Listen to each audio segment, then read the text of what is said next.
நீங்களும் ஃபைல் கொடுத்தீங்க, பிஜேபியும் ஃபைல் கொடுத்தாங்க, எல்லாரும் ஃபைல் கொடுத்துக்கிட்டு தான் இருக்கீங்களே தவிர ஃபைல் தூங்குதா இல்லை டெல்லிக்கு போதா, ஆக்ஷன் எடுக்கிறாங்களா என்னன்றதே தெரியும். விரைவில் நீங்க பாருங்க அதனுடைய தீர்வு கிடைக்கும். செந்தில் பாலாஜி மாதிரி பிஜேபி எல்லாம் பொட்டியை தூக்கிட்டு போய் கொடுத்தாங்க. இதை விட இன்னொன்று சொல்றேன் பாருங்க, நீங்க எல்லாரும் மக்களை முட்டாளாக்கிட்டு இருக்கீங்க. நீ 1000 ரூபாய் கொடுத்தா நான் 2000 கொடுக்குறேன், எனக்கு ஓட்டு போடு. இன்னொரு கட்சி ஒரு 3000 கொடுக்குறேன், ஓட்டு போடு. அப்படிங்கிறது இல்ல. இது இப்ப எடப்பாடியார் அவர்கள் 2000 கொடுக்கறோம்னு சொல்றது இன்னைக்கு இல்ல, 2021 அவர் கொடுத்தது. ஸ்டாலின் நாடகம் போட்டாரு. நாங்க ஆட்சிக்கு வந்தா உங்களுக்கு சரி பண்ணி கொடுத்துருவோம்னாரு. இப்ப என்ன பண்ணிக்கிட்டு இருக்காருன்னு தெரியல. இல்ல ஸ்டாலின் அதை பத்தி தெரியாதுங்க அவருக்கு. நீங்க நினைக்கிற மாதிரி இல்ல. ஸ்டாலின் அவர்களுக்கு இப்போ ஆசிரியர்களுடைய பிரச்சனை என்ன, தூய்மை பணியாளர்களுடைய பிரச்சனை என்ன, பகுதி நேர பிரச்சனை என்ன அவருக்கு காலையில கூட போராட்டம் பண்ணிக்கிட்டு இருக்காங்க. ஆமா இருக்காங்க. எத்தனை நாள் எடப்பாடி அவர்கள் களத்துக்கு போய் அவங்கள பார்த்தாரு? இல்ல அம்மாவா இருந்தாலும் சரி, புரட்சி தலைவர் எம்ஜிஆரா இருந்தாலும் சரி, புரட்சி தமிழர் எடப்பாடியா இருந்தாலும் சரி, ஆட்சி காலத்துல எத்தனை குடோன் கட்டி நான் சொல்ல பாருங்க. அதாவது எம்ஜிஆர் ஆட்சியினுடைய மனைவியோட திமுக பெண்கள் ஓட்டை இலவச மகளிர் பேருந்து கொடுத்து கவர்ந்துட்டாங்க. ஆண்கள் எப்படியாச்சும் நம்ம கவர்ந்துடணும்னு சொல்லிட்டு எடப்பாடி இலவச கவருதல் அப்படிங்கறதெல்லாம் இல்ல, உணர்வுகளை புரிந்துக்கிறான். நான் என்னுடைய பேருக்கு எனக்கு போன் வருது, போய் வெரிஃபை பண்ணி பார்த்தீங்கன்னா உண்மையிலேயே அந்த உணவை சாப்பிடவே முடியாது யாரும். அந்த அளவுக்கு அந்த பொருளுடைய தரம் இருக்குது. நீங்க இதுதான் இந்த இருக்கக்கூடிய திராவிட மாற்றலுடைய அவருடைய அரிசியோட தரம் சரியில்லைங்கிறீங்களா? தரம் சரியில்லை, சுத்தமா சரியில்லை. நான் கண் கூட நானே வாங்கிக்கிறேன். காரணம் யாரு? காரணம் அரிசி கொடுக்கிறது சென்ட்ரல் கவர்மெண்ட்.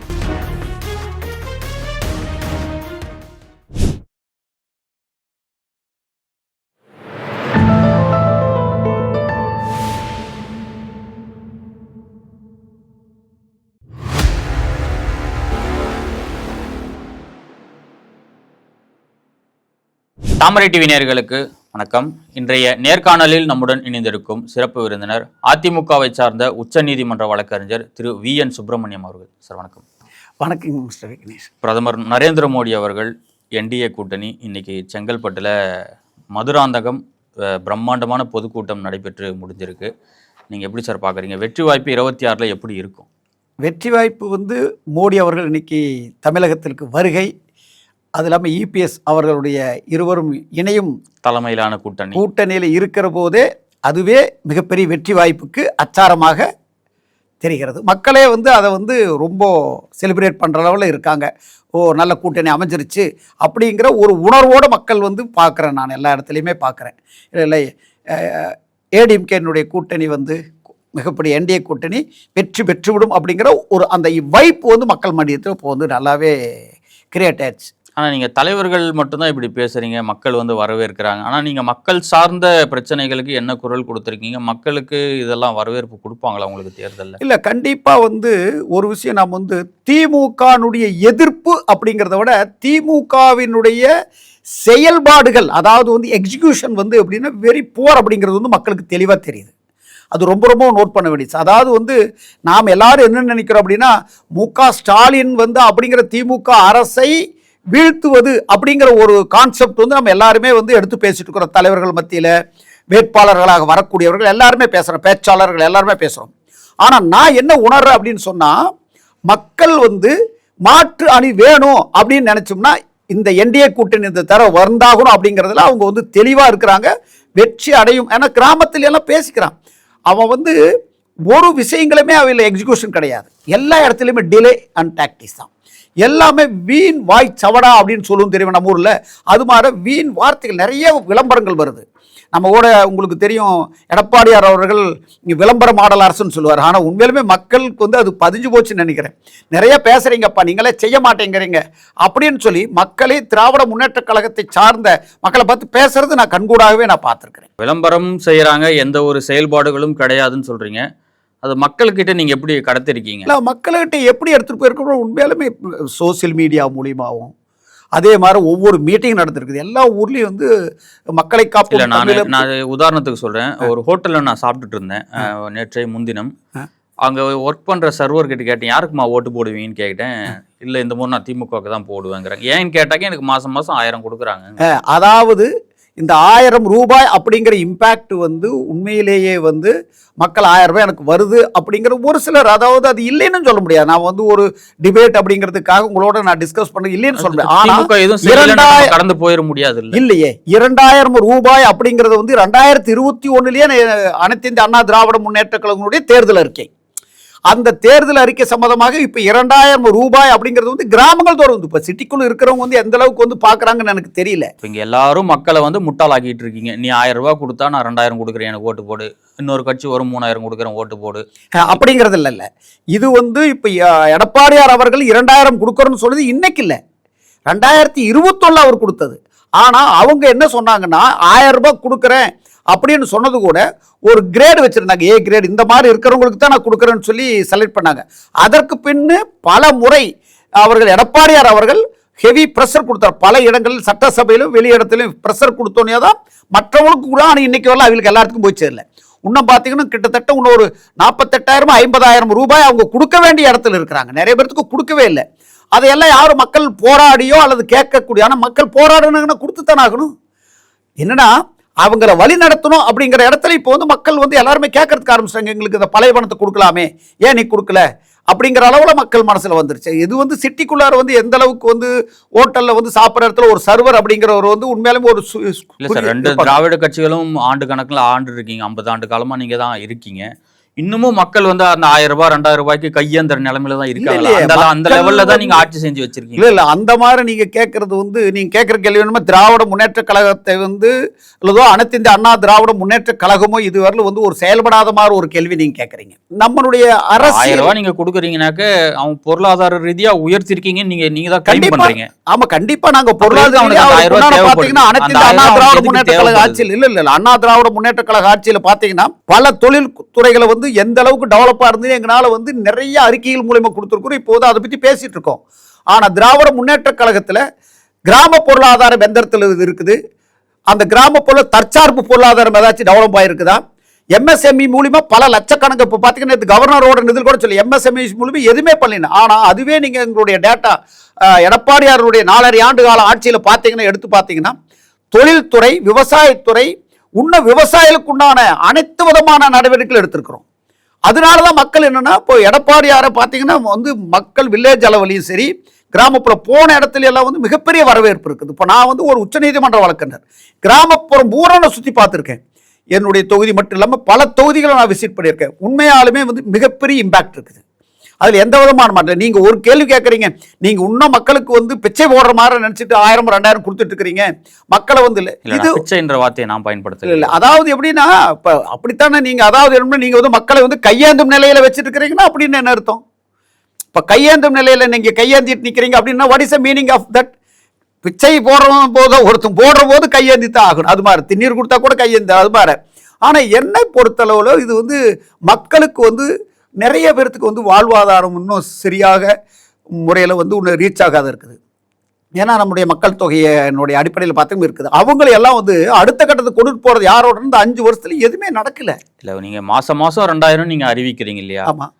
அதை ஒரே செட்டில்மெண்ட்டாக கொடுத்தாக்கா அவங்களுக்கு ஏதாவது ஒரு பிஸ்னஸ் அதுக்கு தான் தொழில் சம்பந்தமாக பெண்களுக்கு தனியாக ஆண்களுக்குன்னு தனியாக தொழில் நிறைய எங்கள் அனைத்து இந்த அண்ணா திராவிட முன்னேற்ற கழக ஆட்சியில் நிறைய தொழில் பெண்களுக்கு உண்டான தொழில்களை நாங்கள் தான் அனௌன்ஸ் பண்ணியிருக்கிறோமே.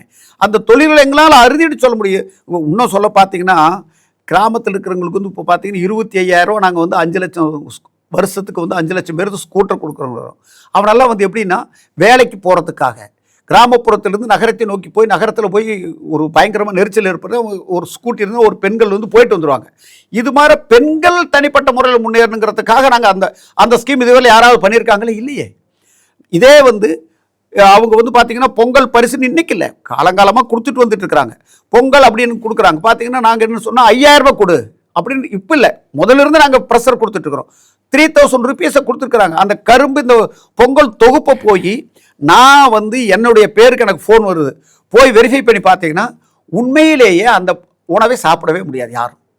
அந்த அளவுக்கு அந்த பொருளுடைய தரம் இருக்கிறது. நீங்கள் இதுதான் வந்து இந்த இருக்கக்கூடிய திராவிட மாற்றலுடைய அவருடைய அரிசியோட தரம் சரியில்லைங்கிறீங்களா? தரம் சரியில்லை, சுத்தமாக சரியில்லை. நான் கண் கூட நானே வாங்கிறேன். காரணம் யாரு? காரணம் அரிசி கொடுக்கறது சென்ட்ரல் கவர்மெண்ட்.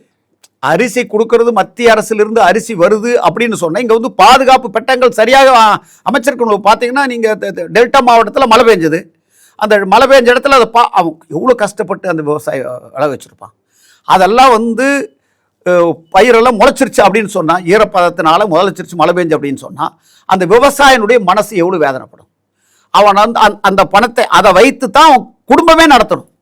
அதில் வரக்கூடிய வருமானத்தை வைத்து தான் அந்த குழந்தைகளுக்கு திருமணம் செய்ய வேண்டும். அடுத்தது வந்து படிக்கக்கூடிய குழந்தைகளுக்கு பள்ளிக்கு உண்டான கட்டணம் கட்ட வேண்டிய சூழ்நிலை இருக்குது. காரணம் என்ன, வெளியில் வந்து அவங்க அரசு பள்ளியில் படிக்க முடியாது. ஏன்னா இப்போ அரசு பள்ளிக்கு தான் மூடிட்டு வந்துட்டு இருக்காங்க. பல 300 அரசு பள்ளிகளுக்கு மேலே மூடியாச்சுன்னு அவையிலே வந்து சட்டசபையில் அனௌன்ஸ் பண்ணியிருக்காங்க. விவசாயிகளுக்கு அப்போ அரிசி வைக்கிறதுக்கான குடோனே இல்லைன்றீங்க? ஆமாம், உண்மையான ப்ராப்பரான குடோனை வந்து மெயின்டைன் பண்ணல, சரியான குடோன் மெயின்டைன் பண்ணல. மழை காலத்திலேயோ இதெல்லாம் அதே வந்து ஒருத்தர் கேள்வி கேட்டிருந்தாரு. உண்மையாலுமே பங்கு அதிமுகவுக்கும் இருக்கு இல்ல? இல்ல எங்களுடைய ஆட்சியில் உங்களுக்கு நல்லா நீங்க எடுத்து பாருங்க, உங்களுக்கு வேணும்னா புரட்டி பாருங்கள். ரெக்கால அம்மாவா இருந்தாலும் சரி, புரட்சி தலைவர் எம்ஜிஆரா இருந்தாலும் சரி, புரட்சி தமிழர் எடப்பாடியா இருந்தாலும் சரி, ஆட்சி காலத்தில் எத்தனை குடோன் கட்டி நான் சொல்ல பாருங்க. அதாவது எம்ஜிஆருடைய ஆட்சியினுடைய கீழ் மட்டத்திலிருந்து அவருடைய நிதி ஏழை மக்களுடைய பார்வை மட்டும்தான் இருந்தது. நல்லா நீங்க தெரிஞ்சுக்கணும். காமராஜருக்கு அடுத்தது வந்து சத்துணவே மதிய உணவு சத்துணவு ஆக்குனது மட்டும் இல்லை, ஏழை எளிய மக்களை நோக்கி அவரை நோக்கித்தான் இந்த காரை பயணிக்கும் புரட்சி தலைவர். அதுக்கடுத்து அம்மா பார்த்தீங்கன்னா ஏழை எளிய மக்களை நோக்கித்தான் திட்டங்களே இருந்தது. பல குடோன்கள் பல இடத்துல கட்டியிருக்கிறாங்க. தஞ்சாவூர் டெல்டா மாவட்ட கட்டப்பட்ட குடோன்களை இதுவரையிலும் சீரமைக்க கூட இல்லை அவங்களுடைய ஆட்சியில். எடப்பாடியார் முதல்ல உங்களுக்கு தெரியும், வேளாண் மண்டலமாக அனௌன்ஸ் பண்ணார். உங்களுக்கு அவங்கள கார்பரேட் கம்பெனியை வந்து உள்ள வச்சு பண்ற போது அவங்க மிகப்பெரிய போராட்டம் பாதுகாப்பு வேளாண்மை மண்டலமா அனௌன்ஸ் பண்ணார். அதற்கு பின்னிட்டு இந்த மழை காலங்கள் வந்த போது இருந்து அவர் குரல் கொடுத்தார், மழை பெய்து மக்களுக்கு பாதுகாப்பு. ஆனா அவங்க செய்தி சாய்க்கவே இல்லை. அதாவது வந்து துணை முதல்வராக இருந்தாலும் சரி, முதலமைச்சராக இருந்தாலும் சரி, அவங்க எல்லாம் அந்த டைம்ல எப்படி இருந்தாங்க உங்களுக்கு தெரியும். அந்த இடத்துல எடப்பாடியார் அவர்கள் அந்த இடத்துல வந்து நேரடியாக விசிட் பண்ணார்.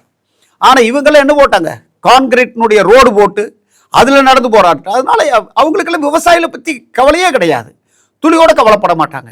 அதுதான் வந்து திராவிட முன்னேற்ற கழகத்துடைய அரசினுடைய அவல நிலை. அதைத்தான் மக்கள் என்ன நினைக்கிறாங்கன்னா, இப்ப ஆளக்கூடிய திராவிட முன்னேற்ற கழகத்தை அகற்ற வேண்டும் என்பதில் மிக தீவிரமாக இருக்கிறார்கள். அது எந்த விதமான மாற்று கருத்துமே கிடையாது. திமுக ஆட்சி காலத்தில் இப்போ ஆசிரியர்கள் இன்னைக்கும் இடைநிலை ஆசிரியர்கள் தொடர்ச்சியா போராட்டம் பண்ணிக்கிட்டு இருக்காங்க. அதிமுக குரல் கொடுத்ததா? இல்லை, உங்களுடைய கேள்வி குரல் கொடுக்கலன்னு இல்லை. எங்களுடைய அந்த கமிட்டியை சார்ந்தவர்கள் இதுக்குன்னே ஒரு டீம் இது பண்ணி அவங்க எல்லாம் போய் அவர்கிட்ட பேச்சுவார்த்தை நடத்துகிறாங்க. ஏன்னா இப்போ ஒரே ஒரு விஷயத்தை இந்த இடத்துல நீங்கள் அந்த கேள்வியை வந்து நான் வரவேற்கிறேன்.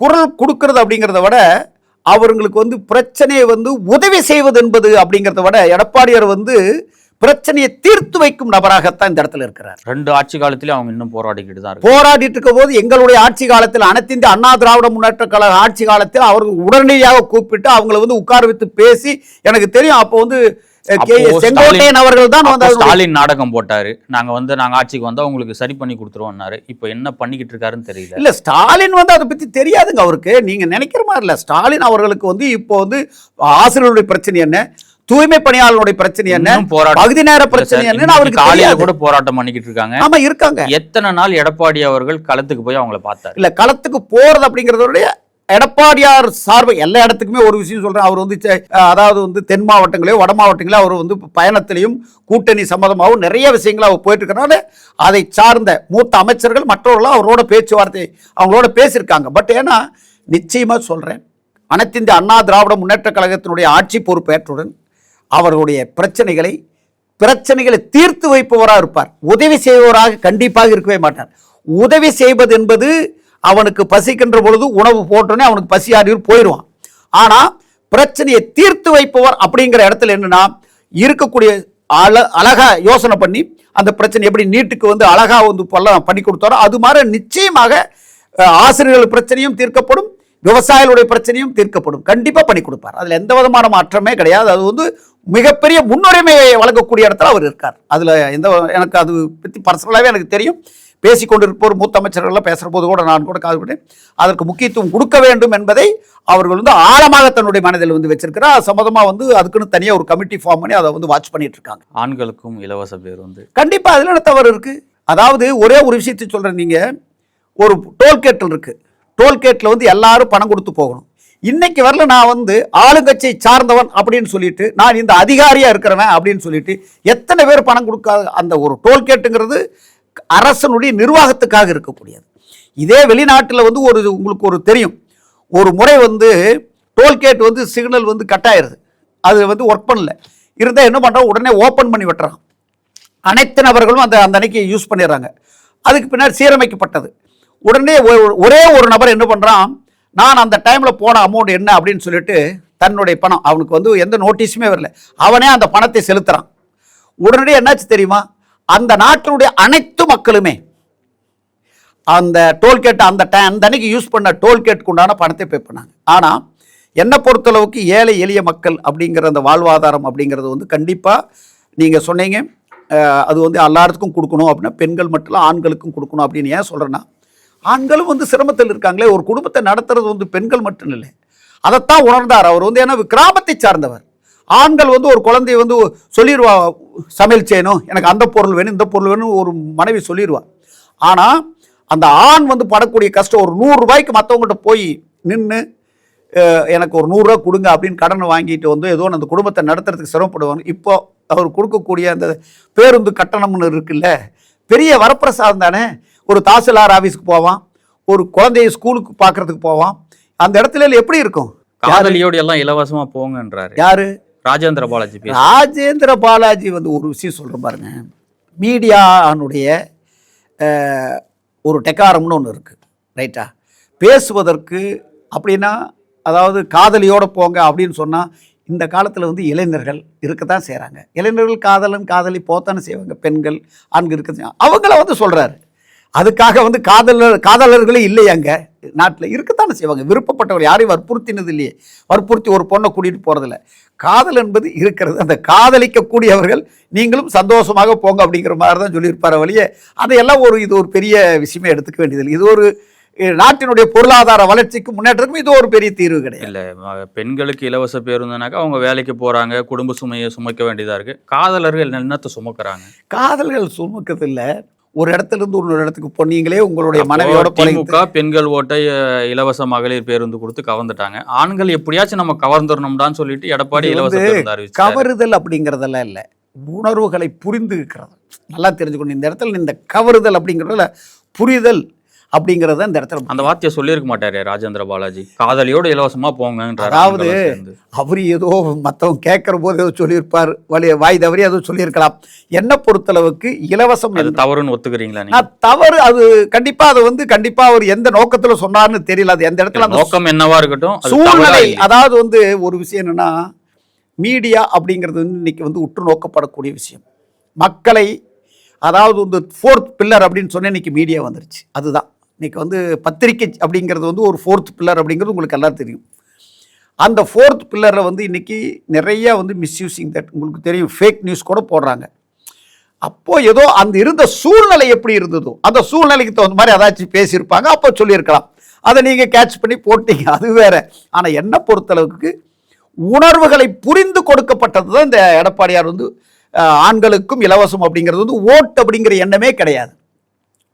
ஓட்டு அப்படின்னு நினச்சிருந்தா கூட்டணிக்கு ஓபிஎஸ் பயந்துக்கிட்டு ஓபிஎஸ்ஸையும் கேஎஸ் எல்லாம் விட்டே இருக்க மாட்டாங்க, எல்லாத்தையும் வா வணுகுனார். அவருடைய கொள்கை இரட்டைகளை காப்பாற்ற வேண்டும், தமிழகத்தை காப்பாற்ற வேண்டும், தமிழக மக்களை காப்பாற்ற வேண்டும் என்ற ஒரே நோக்கம் தானே, வேற எதுவுமே கிடையாது. இப்போது நம்மளுடைய பிரதமரோட எடப்பாடியாருடைய படத்தை போட்டு எவ்வளோ பிரதமர் வந்து எவ்வளோ தூரம் அவரை வந்து நம்புறார். அதே மாதிரி எடப்பாடியார் வந்து 101% பிரதமர் மேலேயும் சரி அமித்ஷா மேலே அவ்வளோ தூரம் நம்பிக்கையாக இருந்தார். எத்தனை வார்த்தைகள் பேசப்பட்டது, என்டிஏனுடைய தலைமையில் தான் ஆட்சி, பங்கு அப்படின்னு எவ்வளோ வார்த்தைகள் போன மீட்டிங்கில் கூட நிறைய ஊழல்னு பேசிக்கிட்டு தான் இருக்கீங்களே தவிர எத்தனை ஊழல் நிரூபிச்சிங்க? இல்லை ஊழல் நாங்கள் தான் ஃபைலே கொடுத்துருக்குறோமே கவர்னர்கிட்ட. ஏனுங்க, கிட்டத்தட்ட வந்து மிகப்பெரிய ஃபைலை கொடுத்து ஊழல் பட்டியலை போட்டு எதுன்னு சொல்லி நாங்கள் கொடுத்துருக்குறோமே, கம்ப்ளீட்டாக எல்லாம் கொடுத்துருக்குறோம். இன்னைக்கு வந்து உண்மையாலேயே வந்து எடப்பாடியார் உங்களுடைய, நீங்களும் ஃபைல் கொடுத்தீங்க, பிஜேபியும் ஃபைல் கொடுத்தாங்க, எல்லாரும் ஃபைல் கொடுத்துக்கிட்டு தான் இருக்கீங்களே தவிர ஃபைல் தூங்குதா இல்ல டெல்லிக்கு போதா, ஆக்ஷன் எடுக்கிறாங்களா என்னன்றதே தெரியும். விரைவில் நீங்க பாருங்க அதனுடைய தீர்வு கிடைக்கும். செந்தில் பாலாஜி மாதிரி பிஜேபி எல்லாம் பொட்டியை தூக்கிட்டு போய் கொடுத்தாங்க. இதை விட இன்னொன்று சொல்றேன் பாருங்க, பிஜேபியில் பொட்டி தூக்கிட்டு போய் கொடுத்தாங்க, கொடுத்ததுக்குண்டான பலனை வந்து யார் கொடுத்தாங்களோ அது வந்து அதுக்கு நான் வரவே இல்லை. எனக்கு சுமூகமான சூழ்நிலை போயிட்டு இருக்குது. அது நல்லபடியாக நாங்கள் 2026 எலெக்ஷனில் மிகப்பெரிய வெற்றி அடைய வேணுங்கிற எண்ணத்தில் செயல்பட்டு இருக்கோம். ஆனால் நிச்சயமாக திராவிட முன்னேற்ற கழகத்தில் மிக பெரும் தலைகள் உருளும். கண்டிப்பாக அவர்கள் தோற்கடிக்கப்படுவார்கள். மக்கள் அந்த அளவுக்கு ஆதங்கமாக இருக்கு. நீங்கள் என்ன நினைக்கிறீங்கன்னா கூட்டணி வந்து இப்படி இருக்கு, இது மிக வலுவான கூட்டணி. ஒன்று சொல்கிறேன், என்டிஏவில் பிஜேபியும் அனைத்திந்திய அண்ணா திராவிட முன்னேற்ற கழகத்தின் 2 அணிகளுடைய கூட்டணி மிகப்பெரிய அணி. இப்போது பாமக கூட இணைஞ்சிருக்குது. உண்மையிலேயே வட மாநிலங்கள் அது எல்லாவற்றையுமே அற்புதமான ஒரு சிங்க் ஆகும். அதற்கு அடுத்தது வந்து அண்ணன் சண்முகம் இருக்காங்க, ஜான் பாண்டியன் அவர்களுக்கு சேர்ந்தது, வாசனையா அவர்கள் வந்து ஜாயின் பண்ணியிருக்காங்க. ரைட்டா? ஸோ இந்த கூட்டணிகள் எல்லாமே ஒரு வலுவான உதிரி கட்சிகள் எல்லாமே சின்ன சின்ன அமைப்புகள் எல்லாருமே இருக்காங்க. ஸோ இது வந்து எப்படின்னா பலம் சேர்க்கக்கூடிய இடத்துல விவசாயிகள் அனைவருமே வந்து அனைத்து இந்த அண்ணா திராவிட முன்னேற்ற கழகத்தை வந்து மிகவும், ஏன்னா ஸ்கீம்லாம் கொடுத்துருக்காரு, ஏரிகளை நிரப்பியிருக்கார். ஸோ அதில் நிச்சயமாக வெற்றி வாய்ப்பினோடி இந்த கூட்டணி வந்து எடப்பாடியார் தலைமையில் அமையும் அப்படிங்கிறது எந்த மாற்றமே கிடையாது.